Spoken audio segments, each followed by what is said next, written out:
സുഗമാദേവി സീരിയലിൻ്റെ ഇന്നത്തെ എപ്പിസോഡിലേക്ക് എല്ലാവർക്കും സ്വാഗതം. അങ്ങനെ നമ്മളുടെ ഋഷിനെ ഇസബെല്ലയും കെവിനും ചേർന്ന് തട്ടിക്കൊണ്ട് പോയെന്നും പറഞ്ഞ് അരുന്ധതി ആണെങ്കിൽ ഇസബെല്ലേനെയും കെവിനെയും വീട്ടിലോട്ട് വിളിക്കുന്നുണ്ട്. വീട്ടിൽ വന്നതും ഇസബെല്ലയും കെവിനും ഈ അരുന്ധതിയുടെ പെരുമാറ്റം കാണുമ്പോൾ ആകെ കൺഫ്യൂസ് ആവുന്നുണ്ട്. ഇവരെന്താ ഇങ്ങനെ പെരുമാറണേന്നൊക്കെ വിചാരിച്ച്. അന്നേരം കെവിൻ പറയുന്നുണ്ട്, ഇപ്പോഴത്തെ സാഹചര്യം വെച്ചായിരിക്കും ആൻറ്റി ഇങ്ങനെ പെരുമാറണേ, എന്തായാലും നീ വാന്നും പറഞ്ഞുകൊണ്ട് ഇസബെല്ലേനെ വിളിച്ചുകൊണ്ട് അകത്തേക്ക് കയറിയതും ഈ അരുന്ധതി അണി വന്ന് ഡോറൊക്കെ കുറ്റിയിട്ടിട്ട് ഇസബെല്ലയോടും കെവിനോടും ചോദിക്കുന്നുണ്ട്, എൻ്റെ മകൻ എവിടെ, എൻ്റെ ഋഷി എവിടെ, നിങ്ങളവനെ എന്താ ചെയ്തത്, നിങ്ങളവനെ തട്ടിക്കൊണ്ടുപോയി എവിടെ താമസിപ്പിച്ചേക്കണേന്നൊക്കെ ചോദിക്കുമ്പം ഇസബെല്ലയാണെങ്കിൽ ചോദിക്കുന്നുണ്ട്, മേഡം എന്തൊക്കെയാണ് ഈ പറയണത്, ഋഷി ദുബായിക്ക് പോയില്ലേന്ന് ചോദിക്കുമ്പം ഇല്ല, ഋഷി ദുബായിൽ എത്തിയിട്ടില്ല, എയർപോർട്ടിൽ നിന്ന് ഋഷി മിസ്സായിട്ടുണ്ടെന്ന് പറഞ്ഞ് ഈ അരുന്ധതി ദേഷ്യപ്പെടുമ്പോൾ ഞങ്ങൾക്കൊന്നും അറിയില്ല എന്ന് തന്നെയാണ് ഇസബെല്ല പറയുന്നത്. പക്ഷേ ഇസബെല്ലയുടെ മുഖഭാവം കാണുമ്പോൾ അറിയാം ഈ ഋഷിനെ കാണാതായതിന് പിന്നിൽ ഇസബെല്ല തന്നെയാണ്. പക്ഷേ കെവിനാണെങ്കിൽ ഈ സത്യങ്ങളൊന്നും അറിയില്ല. കെവിൻ ഇവരുടെ പെരുമാറ്റം കണ്ട് ആകെ അമ്പരന്ന് നിൽക്കുകയാണ്. എന്നിട്ട് ആൻറ്റി എന്തൊക്കെയാണ് പറയണേ, ഞങ്ങൾക്കൊന്നും അറിയില്ല എന്ന് പറഞ്ഞതും ഈ അരുന്ധതി ആണെങ്കിൽ വേഗം തന്നെ ഒരു തോക്കെടുത്ത് ഇസബെല്ലയുടെ നേരെ ചൂണ്ടുന്നുണ്ട്. ആ സമയം കെവിൻ നന്നായിട്ട് ഭയന്ന് പോകുന്നുണ്ട്. ഇസബെല്ലയ്ക്കാണെങ്കിൽ വലിയ കൂസലൊന്നുമില്ല, ഉള്ളിലൊരു പേടിയുണ്ടെങ്കിലും ഇസബെല്ല അത് പുറമേ കാണിക്കാതെ തന്നെ പറയുന്നുണ്ട്, എന്നാൽ മേഡം ഒരു പണി ചെയ്യുക, എന്നെ അങ്ങോട്ട് ഷൂട്ട് ചെയ്യുക, എന്നെ ഷൂട്ട് ചെയ്ത് കൊന്നാൽ പ്രശ്നം തീരുമെങ്കിൽ മേഡം അത് ചെയ്യുക, ഞാൻ ഋഷിയെ തട്ടിക്കൊണ്ട് പോയിട്ടൊന്നുമില്ല, ഇപ്പോൾ ഇത്രയും ദിവസം ഋഷിയെ ഞാൻ സഹായിച്ചതിനുള്ള പ്രതിഫലമായിട്ട് ഞാൻ കണ്ടോളാം, മേഡം എന്നെ അങ്ങ് കൊന്നോന്ന്. ആ സമയത്ത് ഈ അരുന്ധതിയുടെ മനസ്സൊന്ന് പതറി പോകുന്നുണ്ട്. പിന്നെ അരുന്ധതി ആണെങ്കിൽ തോക്കൊക്കെ മാറ്റിയിട്ട് ആകെ സങ്കടത്തിൽ നിൽക്കുമ്പോൾ കെവിൻ വന്നിട്ട് പറയുന്നുണ്ട്, ആൻറ്റിക്ക് എന്താ പറ്റിയെന്ന് ചോദിക്കുമ്പോൾ നിങ്ങൾക്കറിയില്ലേ ഋഷിയെ കാണാനില്ല, ഇന്നലെ CP എയർപോർട്ടിൽ കൊണ്ടുവന്ന് ഇറക്കി വിട്ടതാണ്, പിന്നീട് ഋഷി അവിടെ ദുബായി ചെന്നു എന്ന് കരുതി എൻ്റെ ആളുകൾ എയർപോർട്ടിൽ വിളിക്കാൻ ചെന്നിട്ട് ഋഷിയെ അവർക്ക് കണ്ടെത്താൻ പറ്റിയില്ല. അവിടെ അന്വേഷിച്ചപ്പം അങ്ങനെ ഒരു പാസഞ്ചർ ഇന്നലെ ഫ്ലൈറ്റ് കയറിയിട്ടില്ല എന്നാണ് പറഞ്ഞ്. പിന്നെ എൻ്റെ മകൻ ഇതെവിടെ പോയി, ഇനിയിപ്പോൾ ദേവിക പറയുന്നതെല്ലാം സത്യമാവണോ, നന്ദൻ ഒളിവിൽ പോയിരിക്കുന്നത് ഋഷിയെ കൊല്ലാൻ വേണ്ടിയിട്ടാണെങ്കിൽ നന്ദൻ തന്നെയായിരിക്കും ഋഷിയെ തട്ടിക്കൊണ്ട് പോയേക്കണേന്ന്. ആ സമയത്ത് നമ്മളുടെ ഇസബെല്ലയുടെ മുഖത്തൊരു ഭാവമൊക്കെ വരുന്നുണ്ട്. കാരണം ഈ നന്ദനെയും ഋഷീനെയും തട്ടിക്കൊണ്ട് പോയത് ഇസബെല്ല തന്നെയാണെന്നാണ് തോന്നണത്. ആ സമയത്ത് ഇസബെല്ല പറയുന്നുണ്ട്, നമുക്കത് അന്വേഷിക്കാൻ വേണ്ടി എന്തായാലും ഞാനിപ്പോൾ തന്നെ പാപ്പനെ വിളിച്ച് കാര്യങ്ങൾ പറയാമെന്ന് പറയുമ്പം അരുന്ധതി പറയുന്നുണ്ട്, എന്തായാലും ഫോൺ വിളിച്ച് സംസാരിക്കേണ്ട, നിങ്ങൾ നേരിട്ട് ചെന്ന് അയാളെ കണ്ട് കാര്യങ്ങൾ സംസാരിക്കുന്നു. അങ്ങനെ ഇസബെല്ലയും കെവിനും നേരെ പോകുന്നത് DYSP കുരുവിളയുടെ അടുത്തേക്കാണ്. കുരുവിളയുടെ അടുത്ത് എന്നതും ഇസബെല്ല കാര്യങ്ങളൊക്കെ പറയുമ്പം കുരുവിള പറയുന്നുണ്ട്, ഇത് കാര്യങ്ങൾ കൂടുതൽ കുഴപ്പത്തിലേക്കാവുക, ഇനി നമുക്ക് രക്ഷപ്പെടാൻ ഒരു വഴിയില്ല, എന്തായാലും ഋഷിയെ പൊക്കിയിരിക്കുന്നത് നന്ദനോ അല്ലെങ്കിൽ ആ ജഡ്ജ് ഹരികൃഷ്ണനോ ആയിരിക്കും, അങ്ങനെയാണെങ്കിൽ നമ്മൾ ഉറപ്പായിട്ടും കുടുങ്ങും, പിന്നെ നമ്മളുടെ ജീവിതം ജയിലിൽ ജീവിച്ച് തീരുള്ളൂ, നമുക്ക് രക്ഷപ്പെടാൻ ഒരു വഴിയില്ല എന്ന് പറയുമ്പം കെവിൻ പറയുന്നുണ്ട്, അപ്പോഴേ അരുന്ധതി മേഡം ഇസബെല്ലയോട് പറഞ്ഞതാ എല്ലാ സത്യങ്ങളും ദേവികയോട് തുറന്ന് പറഞ്ഞ് ഈ പ്രശ്നമെല്ലാം പരിഹരിക്കാമെന്ന്. അപ്പോൾ ബെല്ലെ സമ്മതിക്കാതിരുന്ന്, അതുപോലെ ഋഷിയും സമ്മതിച്ചില്ല, ഇപ്പോൾ ഋഷിയെയും കാണുന്നില്ല, ഇനി അടുത്തതായിട്ട് മിസ്സാവാൻ പോണത് ആരാന്ന് നിങ്ങൾ നോക്കിയിരുന്നോന്ന്.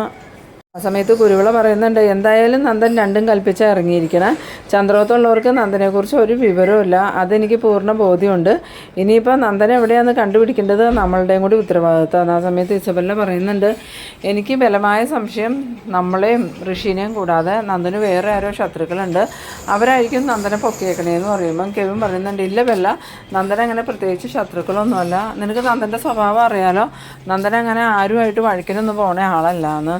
എന്തായാലും DYSP അന്നേരം പറയുന്നുണ്ട്, നിങ്ങൾക്ക് ഇനിയുണ്ട് സമയം, എത്രയും പെട്ടെന്ന് നിങ്ങൾ ഈ നാട് വിട്ടോ, അതാ നിങ്ങൾക്ക് രക്ഷ, ഇല്ലെങ്കിൽ നിങ്ങൾ ജീവിതകാലം മുഴുവൻ ജയിലിൽ കിടക്കേണ്ട വരും കിട്ടുമെന്ന്. പിന്നീട് കാണിക്കുന്നത് നമ്മളുടെ മുരളീനെയും ദേവികേനെയാണ്. ദേവികയാണെങ്കിൽ മുരളിയോട് പറയുന്നുണ്ട്, മുരളിയേട്ട എൻ്റെ അനുവാദം ഇല്ലാതെ മുരളിയേട്ടൻ നന്ദൻ്റെ കാര്യത്തിൽ ഒന്നും ചെയ്യരുത്, എടുത്തു ചാടി എന്തെങ്കിലും ചെയ്താൽ അത് നന്ദുവിൻ്റെ ജീവന് തന്നെ ബാധിക്കും, എന്തായാലും നന്ദുവിനെ കടത്തിക്കൊണ്ട് പോയേക്കണത് നിസ്സാരക്കാരൊന്നും അല്ല എന്ന്. ആ സമയത്ത് മുരളി പറയുന്നുണ്ട്, പിന്നെ ദേവിക എന്താ പറയണത്, നമ്മൾ നോക്കിയിരിക്കണം എന്നാണെന്ന് ചോദിക്കുമ്പോൾ ഇല്ല, ഹരിയങ്ങൾ എന്താണെന്ന് വെച്ചാൽ ചെയ്യട്ടെ, ഹരിയങ്ങൾ എല്ലാ കാര്യങ്ങളും ശരിയായ രീതിയിൽ തന്നെയാണ് ഇത്രയും ദിവസം പ്ലാൻ ചെയ്തത്, പിന്നെ ഇതുപോലൊരു സംഭവം വരുമെന്ന് ഹരിയങ്ങളോ ഞാൻ ആരും പ്രതീക്ഷിച്ചില്ലല്ലോ എന്ന്.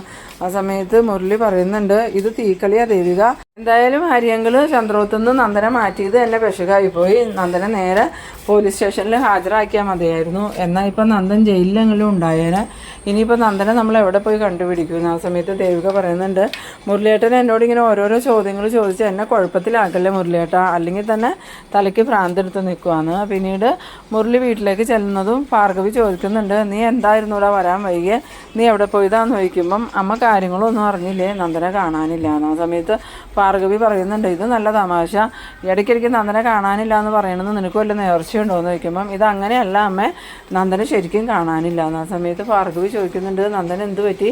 നന്ദൻ എസ്തപ്പാൻ്റെ വീട്ടിലല്ലായിരുന്നോ? എസ്തപ്പാൻ്റെ വീട്ടിൽ നിന്ന് അങ്ങനെ കാണാതാവാൻ സാധ്യതയില്ലല്ലോ എന്ന് പറയുമ്പം എസ്തപ്പാൻ ചേട്ടനെ തല്ലി ബോധം കെടുത്തിയിട്ടിട്ട് കുറേ ഗുണ്ടകൾ ചേർന്ന് നന്ദനെ പിടിച്ചുകൊണ്ട് പോയി. അത് കേട്ടതും ഭാർഗവിയാണെങ്കിൽ പറയുന്നുണ്ട്, എന്നാലും എൻ്റെ നന്ദമോൻ എന്ത് പറ്റി കാണുമോ, പ്രഭക്കുഞ്ഞ് ഇതെങ്ങനെ സഹിക്കുമെന്നും പറഞ്ഞ് കരയുന്ന സമയത്ത് ഈ മുരളി പറയുന്നുണ്ട്, അമ്മ ഇനി ബഹളം വെച്ച് നാട്ടുകാരെ മൊത്തം ഇത് അറിയിക്കണ്ട, എന്തായാലും അന്വേഷണം നടക്കുന്നുണ്ടെന്ന്.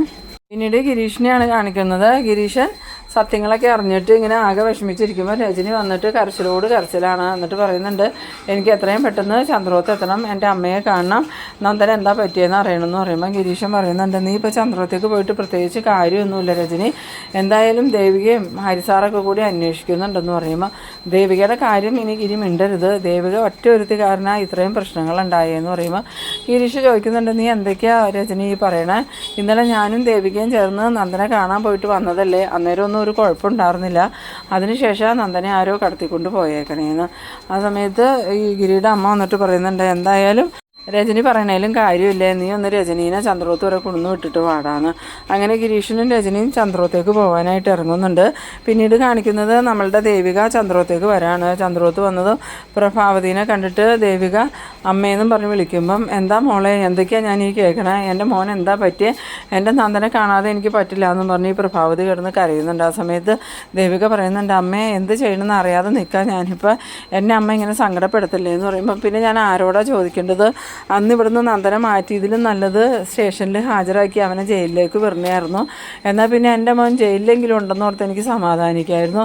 ഇതിപ്പോൾ ഒരു സമാധാനം ഇല്ലല്ലോ, ഞാനിനി ഇങ്ങനെ ജീവിക്കണേ എന്തിനാ, ഇതിലും ഭേദം ഞാൻ മരിക്കണേ നല്ലതെന്നൊക്കെ പറഞ്ഞ് ഈ പ്രഭാവതി എണ്ണിപ്പെറുക്കി കരയുന്ന സമയത്താണ് ഗിരീഷിനും രജനി അങ്ങോട്ട് വരുന്നത്. രജനിയാണെങ്കിൽ ഓടി അകത്തേക്ക് കയറി വന്നിട്ട്, എന്താടി നീ എൻ്റെ അമ്മയെ എന്തിനാടി കരയിപ്പിക്കണേന്ന് ചോദിച്ച് ദേവികയോട് ദേഷ്യപ്പെടുമ്പം ഈ പ്രഭാവതിക്കാണെങ്കിൽ എന്ത് പറയണമെന്ന് അറിയാതെ നിൽക്കുന്നുണ്ട്. ഗിരീഷിനും ഈ രജനിയുടെ പെരുമാറ്റം കാണുമ്പോൾ ആകെ സ്റ്റക്കായി പോകുന്നുണ്ട്. എന്നിട്ട് വന്നിട്ട് രജനിയോട് പറയുന്നുണ്ട്, നീ എന്തൊക്കെയാണ് രജനി പറയണേന്ന് ചോദിക്കുമ്പോൾ, അല്ല ഞാൻ ഇവളോടാ ചോദിച്ചത്, എൻ്റെ അനിയനെ എവിടെയടി, എൻ്റെ അനിയനെ നീ എന്താ ചെയ്തേ, അവനെ നീ കൊന്നു കളഞ്ഞോ എന്നൊക്കെ ചോദിച്ച് ദേഷ്യപ്പെടുമ്പം ദേവിക ചോദിക്കുന്നുണ്ട്, ചേച്ചി എന്തൊക്കെയായി പറയണേ, ഞാൻ നന്ദുവിനെ എന്ത് ചെയ്യാനാന്ന് ചോദിക്കുമ്പം, അല്ല നീയും ഹരിയങ്ങളൊക്കെ കൂടി ചേർന്നിട്ടാണല്ലോ നന്ദനെ ഇവിടുന്ന് മാറ്റിയത്, എന്നിട്ട് കുറേ ദിവസം നിങ്ങളത് രഹസ്യമാക്കി വെച്ച് ഞങ്ങളെ എല്ലാം സങ്കടപ്പെടുത്തി, അതുപോലെ തന്നെ വീണ്ടും നന്ദനെ എങ്ങോട്ടെങ്കിലും മാറ്റിയതാണോ എന്ന് ചോദിക്കുമ്പം, ഇല്ല ചേച്ചി, നന്ദനെ ഞങ്ങൾ എങ്ങോട്ടും മാറ്റിയതല്ല, നന്ദുവിനെ അവിടെ വന്ന് കുറേ ഗുണ്ടകൾ ചേർന്ന് പിടിച്ചുകൊണ്ട് പോയി, അവരാരാന്നൊന്നും ഞങ്ങൾക്ക് ഇതുവരെ അറിയില്ല എന്ന് പറയുമ്പോൾ, എന്നിട്ട് നിങ്ങൾ പോലീസിൽ കംപ്ലയിൻറ്റ് ചെയ്തില്ലേ എന്ന് ചോദിക്കുന്നു. ആ സമയത്ത് ദേവിക പറയുന്നുണ്ട്, പോലീസിൽ എങ്ങനെയാണ് ചേച്ചി കംപ്ലയിൻറ്റ് ചെയ്യണേ, നേരത്തെ തന്നെ പോലീസിൽ കംപ്ലയിൻറ്റ് ചെയ്തതല്ലേ, അന്ന് നന്ദുവിനെ ചന്ദ്രോത്തുനിന്ന് കാണാതായി എന്നല്ലേ പറഞ്ഞ്, ഇനിയിപ്പോൾ എസ്തപ്പാൻ ചേട്ടൻ്റെ വീട്ടിൽ നിന്ന് കാണാതായി എന്നും പറഞ്ഞ് കേസ് കൊടുക്കാൻ പറ്റുമോ. ആ സമയത്ത് രജനി പറയുന്നുണ്ട്, ഇതെല്ലാം നീ മുൻകൂട്ടി പ്ലാൻ ചെയ്തതാണെന്ന് എനിക്കറിയാടി, എന്തായാലും നീ എൻ്റെ അനിയൻ്റെ ജീവിതത്തിലേക്ക് വന്നതോടുകൂടി അവൻ്റെ എല്ലാ സമാധാനവും പോയി, നീ എന്തിനാടി ഇങ്ങനെ നിൽക്കണേ, എൻ്റെ അനിയൻ്റെ ജീവിതത്തിൽ നിന്ന് നിനക്ക് ഒഴിവായി പോയി കൂടിയടി എന്നൊക്കെ ചോദിച്ച് രജനിയാണെങ്കിൽ ദേവികയെ കുറേ ചീത്ത പറഞ്ഞെന്നും ദേവിക ചേച്ചി എന്തൊക്കെയാണ് പറയണതെന്നും ചോദിച്ച് കരഞ്ഞുകൊണ്ട് മുകളിലോട്ട് ഓടി പോകുന്നുണ്ട്. ദേവിക പോയി കഴിഞ്ഞതും പ്രഭാവതി രജനിയോട് പറയുന്നുണ്ട്, മോളെ നീ എന്തൊക്കെയാണ് പറയണേ, അവളൊരു തെറ്റും ചെയ്തിട്ടില്ലല്ലോ എന്ന് പറയുമ്പോൾ, അവൾ തെറ്റ് ചെയ്യാഞ്ഞിട്ടാണോ ഹരിയങ്ങളും അവളും കൂടെ ചേർന്ന് നന്ദനെ ഇവിടുന്ന് മാറ്റിയെന്ന് ചോദിക്കുന്നു. ആ സമയത്ത് ഗിരീഷൻ പറയുന്നുണ്ട്, അതിന് നന്ദനെ രക്ഷിക്കാൻ വേണ്ടിയിട്ടല്ലേ ദേവിക ഇതൊക്കെ ചെയ്തത്, വീണ്ടും നീ അവളെ കുറ്റപ്പെടുത്തണേ എന്തിനാ രജനി എന്ന് ചോദിക്കുമ്പം, പിന്നെ ഞാൻ ആരെയാണ് കുറ്റപ്പെടുത്തണ്ടേ, ഇന്നലെ നന്ദന് പനിയാന്ന് പറഞ്ഞപ്പോൾ തന്നെ നന്ദനെ ഇങ്ങോട്ട് കൊണ്ടുവരേണ്ട കാര്യമല്ലേ ഉണ്ടായിരുന്നുള്ളൂ, വീണ്ടും അവിടെ നിർത്തിയിട്ട് വന്നതുകൊണ്ടല്ലേ ഇങ്ങനെയൊക്കെ സംഭവിച്ചതെന്ന്. ഈ സമയത്ത് ഗിരീഷിനാണെങ്കിലും രജനിയോട് ഒന്നും പറഞ്ഞിട്ട് കാര്യമില്ല എന്നുള്ള മട്ടിൽ അവിടെ നിൽക്കുന്നുണ്ട്. പിന്നീട് കാണിക്കുന്നത് നമ്മളുടെ നന്ദനെയാണെങ്കിൽ ഒരു ഗോഡൗണിൽ കൊടുന്ന് കസേരയിൽ ഇങ്ങനെ കെട്ടിയിട്ടേക്കാണ്. നന്ദനെ ആരാ പിടിച്ചുകൊണ്ടേന്നൊന്നും കാണിക്കണില്ല. എന്നിട്ട് 2-3 ഗുണ്ടകൾ നന്ദൻ്റെ ചുറ്റും കസേര ഇട്ടിരിക്കുന്നുണ്ട്. നന്ദന് ബോധം തെളിഞ്ഞതും നന്ദൻ ചോദിക്കുന്നുണ്ട്, നിങ്ങളൊക്കെ ആരാ, എന്നെ എന്തിനാ കൂടെ കൊണ്ടുവന്നേക്കണേ, ഞങ്ങളാരാന്നൊക്കെ പറയാം, എന്തായാലും തൽക്കാലം നീ ഇവിടെ ഇരിക്കുക, അധികം സമയം കഴിയാതെ തന്നെ ഞങ്ങളുടെ ബോസ് വരും, അതിനുശേഷം നിന്നെ എന്താ ചെയ്യേണ്ടതെന്ന് ഞങ്ങൾ തീരുമാനിക്കാം. ആ സമയത്ത് നന്ദൻ ചോദിക്കുന്നുണ്ട്, ഞാൻ നിങ്ങളോട് എന്ത് തെറ്റ് ചെയ്തിട്ടാണ് നിങ്ങൾ എന്നെ ഇങ്ങനെ പിടിച്ചുകൊണ്ട് വന്നേക്കണേ, നിങ്ങൾ ആര് പറഞ്ഞിട്ട് എന്നെ പിടിച്ചുകൊണ്ട് വന്നേക്കണേന്നൊക്കെ ചോദിക്കുമ്പം ഗുണ്ടകൾ ദേഷ്യത്തോടുകൂടി നന്ദനോട് പറയുന്നുണ്ട്, മിണ്ടാതിരുന്നോ, ഇല്ലെങ്കിൽ നിന്നെ ഞങ്ങൾ ഇപ്പം തന്നെ തീർത്ത് കളയുമെന്നും പറഞ്ഞ് നന്ദൻ്റെ നേരെ കത്തിയെടുത്ത് കാണിക്കുന്നുണ്ട്. പിന്നീട് കാണിക്കുന്നത് നമ്മളുടെ അരുന്ധതി ആണെങ്കിൽ ആകെ പാടെ ഇങ്ങനെ കരഞ്ഞുകൊണ്ടിരിക്കുമ്പോൾ പി വന്നിട്ട് പറയുന്നുണ്ട്, മേഡം ഒന്ന് സമാധാനപ്പെടുന്നു പറയുമ്പോൾ, ഞാൻ എങ്ങനെ സമാധാനപ്പെടും അന്നേ ദേവിക പിയോട് പറഞ്ഞതല്ലേ, അപ്പം നമ്മളത് കാര്യമാക്കിയില്ല. എന്നാലും ഞാൻ പറഞ്ഞതാ, ദേവിക നമ്മളെ പറ്റിക്കാൻ പറഞ്ഞതാണെങ്കിലും കാര്യത്തിന് പറഞ്ഞതാണെങ്കിലും ഋഷിയെ എത്രയും പെട്ടെന്ന് ഇവിടുന്ന് മാറ്റണമെന്ന്. അന്ന് ആ ഇസബെല്ലയും കെവിനും അതിന് തടസ്സം നിന്നത്. അവരുടെ വാക്ക് കേട്ടതുകൊണ്ടാണ് എനിക്കിപ്പോൾ എൻ്റെ മോനെ നഷ്ടമായത്.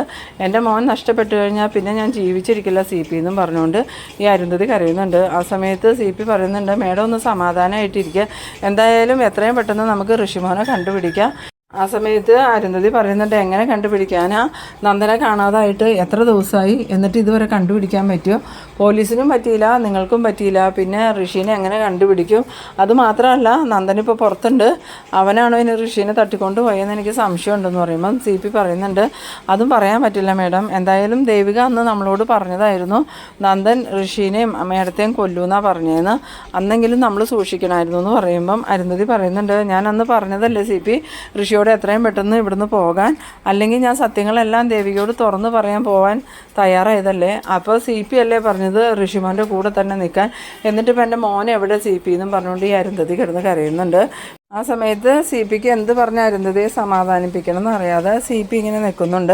പിന്നീട് കാണിക്കുന്നത് നമ്മളുടെ ദേവികേനെയാണ്. ദേവിക കരഞ്ഞുകൊണ്ട് റൂമിലെത്തിയതും ദേവികയ്ക്കാണെങ്കിൽ ഭയങ്കര സങ്കടം വന്നിട്ട് ദേവിക പറയുന്നുണ്ട്, നന്ദു ഇത് എവിടെയാ, എല്ലാവരും എന്നെയാണ് കുറ്റപ്പെടുത്തണേ, നന്ദു എത്രയും പെട്ടെന്ന് മടങ്ങി വാ നന്ദു എന്നും പറഞ്ഞ് എണ്ണിപ്പറക്കി കരഞ്ഞുകൊണ്ടിരിക്കുമ്പം അങ്ങോട്ടേക്ക് പ്രഭാവതി വരുന്നുണ്ട്. പ്രഭാവതിയെ കണ്ടതും ദേവിക പറയുന്നുണ്ട്, അമ്മ എന്നോട് പൊറുക്കണം, ഞാൻ അറിഞ്ഞുകൊണ്ട് ഒരു തെറ്റും ചെയ്തിട്ടില്ല എന്ന് പറയുമ്പോൾ, മോളിങ്ങനെ കരയല്ലേ, രജനി അവളുടെ സങ്കടം കൊണ്ട് ഓരോന്ന് പറഞ്ഞാന്ന് പറയുമ്പം ദേവിക ചോദിക്കുന്നുണ്ട്, ചേച്ചിക്ക് മാത്രമാണ് അമ്മയെ സങ്കടമുള്ളൂ, എനിക്ക് സങ്കടമൊന്നുമില്ലേ, ഞാൻ മനുഷ്യനല്ലേ എന്ന് ചോദിക്കുമ്പോൾ, അതല്ല മോളെ, നിങ്ങളെല്ലാവരും പ്ലാൻ ചെയ്താലോ നന്ദനെ ഇവിടുന്ന് കൊണ്ടുപോയത്, അതോർത്തിട്ട് രജനിക്ക് വിഷമെന്ന് പറഞ്ഞതും ദേവികയാണെങ്കിൽ എന്തിനാ ഭഗവാനെ എന്നെ ഇങ്ങനെ പരീക്ഷിക്കണേന്നും പറഞ്ഞാൽ അവിടെ ഇരുന്ന് കരയുന്നുണ്ട്. അത് കണ്ടിട്ട് പ്രഭാവതിക്കും ദേവികയോട് ഭയങ്കര സഹതാപം തോന്നി. ഇങ്ങനെ പ്രഭാവതി ദേവികയെ നോക്കി നിൽക്കുന്ന ആ ഒരു സീനിലായിട്ട് ഈ എപ്പിസോഡ് അവസാനിക്കുന്നത്. അപ്പോൾ നിങ്ങൾ എൻ്റെ വീഡിയോ ആദ്യമായി കാണുന്നവരാണെങ്കിൽ ചാനലൊന്ന് സബ്സ്ക്രൈബ് ചെയ്യാനും ഇഷ്ടമായ ലൈക്ക് ചെയ്യാനും മറക്കരുത്. അടുത്തൊരു എപ്പിസോഡുമായി നമുക്ക് വീണ്ടും കാണാം. അതുവരേക്കും ബൈ ബൈ.